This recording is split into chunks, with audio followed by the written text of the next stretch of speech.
Let's see how to import fonts in DaVinci Resolve. Go to your browser and open this website dafont.com, and now you can scroll down and you can find out any specific fonts to install in your DaVinci Resolve, or you can use the search fonts box to find out the specific category font. So all you have to need, download the font that you want to add to your DaVinci Resolve.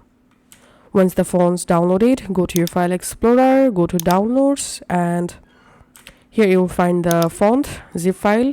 Unzip the file, open the folder, and here you will find this OTF font family. Just double click this OTF file and click on install, and the specific font will install in your computer.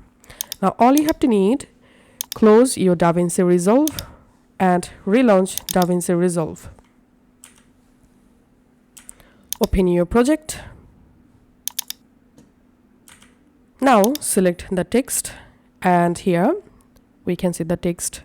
Just tap on font family and scroll down and find out the font that you just installed. So make sure you have memorized the font name. So my font name is Zenitha Classic.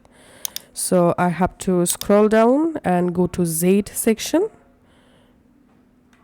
and here we can see the Zenitha Classic font. So I can select the font and we can see the font successfully applied. So that's how you can actually import fonts in DaVinci Resolve. Thanks for watching.